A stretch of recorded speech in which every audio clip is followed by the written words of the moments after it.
offensive MVP. So this is a player that was a big, obviously big focal point of our offense. And the biggest thing is, all coaches that I talk to and stuff like that say like, he's a dude, he can ball, right?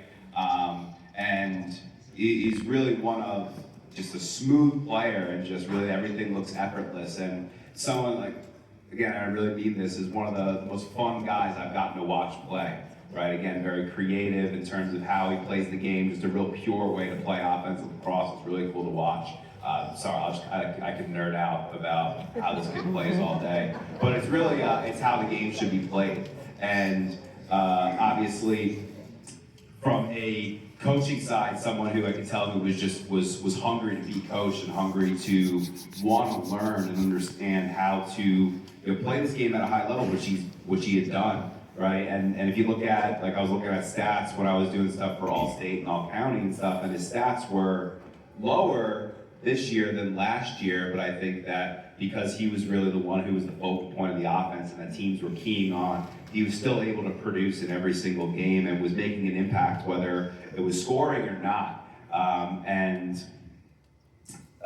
He's not going on to play ball. I hope he tries to at UGA, because I think he could be, all everything. He could be, because he's just that level of talent and stuff like that. And then, obviously we'll talk about, like academic stuff later, but holy cow, I've never seen an academic resume like this kid. It was like 5 pages long. But the fact that he excels at such a high level playing lacrosse, and then all that other academic stuff, it's really mind-boggling to me. I'm in awe of it. So anyway, before we keep going, our offensive most valuable player for 2025 is Palmer Vine.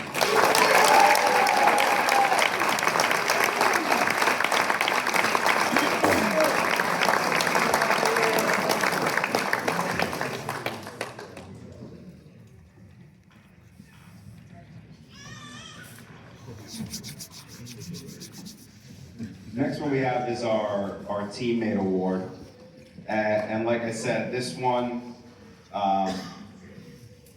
it's like I said, it means something to me because it's someone who's important guy, and the term that, again, if you're kind of familiar with sports stuff, it's like it's called a glue guy, right? So it's a guy that maybe doesn't necessarily play a whole lot, doesn't always isn't maybe just the best player, the most skilled guy. But it's those guys that help hold the team together and that are extremely important, right?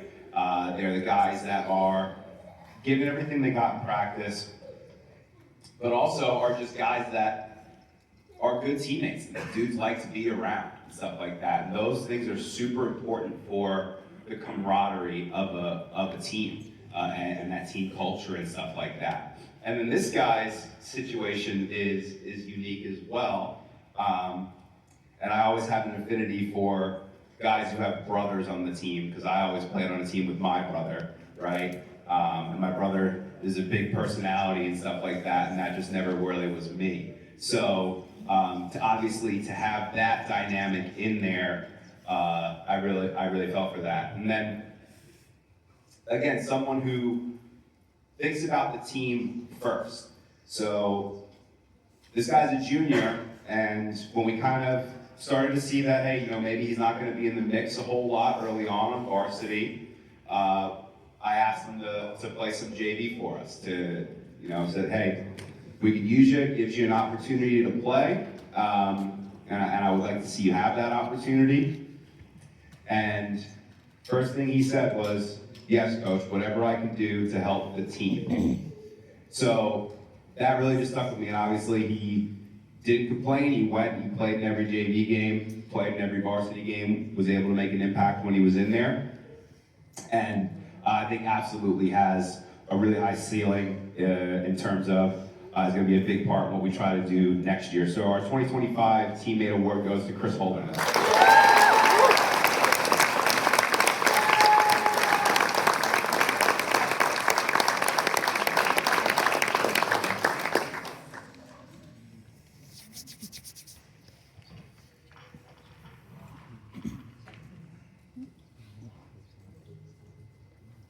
last one I'm going to do is our coaches award. So this one's a unique one. So again, these I've always given a coaches award and stuff like that. And it's funny, this one is like this coach, the guy who's getting the coaches award this year was like really like our sixth coach on the field, our fifth or sixth coach on the field. But again, someone who is always there, always on time, does what you ask him to do, does what you don't ask him to do. And again, is super important to just the fabric of the team. And this guy is just an awesome overall kid. Is going to go and do great things in the military or whatever it is he chooses to do. But again, whenever anything needed to get done, balls needed to be picked up, cones needed to be picked up, things needed to be brought out to the field, this guy was always the first to be there. So our coach's award goes to Breton Sargent.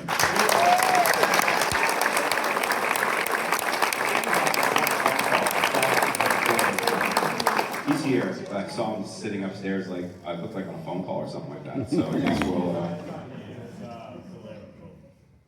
Okay.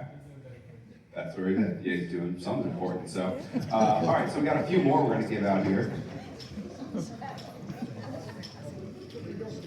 So I've got probably one of the craziest ones, but most valuable player award. And with this guy, I mean, versatile player, does everything, plays football, lacrosse, puts his whole heart into it. You ask him to do anything, he does it. Basically pick up a long stick, runs out with a long stick, ask him a photo, always right in there, beating it up, ask him to run both ways 5 times, 10 times, he does it, never stops, doesn't even consider it. But, I could keep going on, but most valuable player is Luke Crane.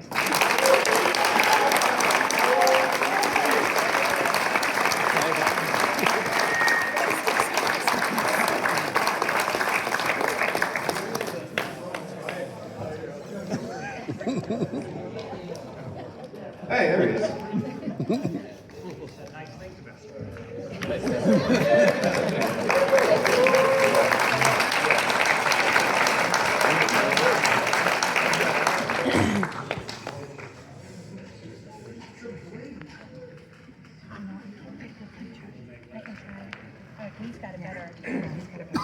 All right, so as a lifelong defenseman, these guys make our job so much easier. I've got the defensive MVP of the award of the defensive MVP of the year, Andrew Stafford.